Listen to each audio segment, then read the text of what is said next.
Hi viewers வணக்கம். வாங்க நம்ம காலிஃப்ளவர் 65 எப்படி பண்ணுறதுன்னு பார்க்கலாம். காலிஃப்ளவர் கட் பண்ணி வச்சுக்கணும். ஒரு பாத்திரத்தில் தண்ணி ஊற்றி மஞ்சள் உப்பு போட்டு கொதிக்க வச்சுக்கணும்.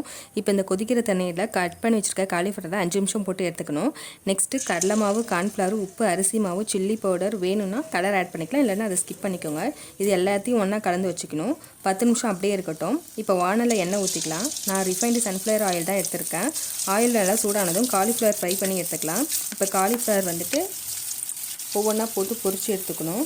நம்ம சேனலை சப்ஸ்கிரைப் பண்ணாதவங்க சப்ஸ்கிரைப் பண்ணிக்கோங்க. டிஸ்கிரிப்ஷனில் இன்க்ரீடியன்ஸ் ஆட் பண்ணியிருக்கேன், செக் பண்ணிக்கோங்க. நீங்களும் இந்த டிஷ் ட்ரை பண்ணி பார்த்துட்டு எப்படி இருக்குன்னு கமெண்ட்டில் சொல்லுங்கள். இப்போ காலிஃப்ளவர் ரெடி ஆகிட்டு வாங்க தஷ்வந்த் கிட்ட கொடுத்து எப்படி இருக்குன்னு நம்ம கேட்கலாம். தஷ்வந்த் என்ன சாப்பிட போறீங்க? காலிஃப்ளவர் 65யா? சாப்பிடுங்க. சாப்பிட்டு அம்மா எப்படி இருக்குன்னு சொல்லுங்க.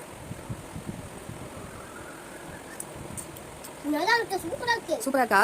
தேங்க்யூ செல்லம்.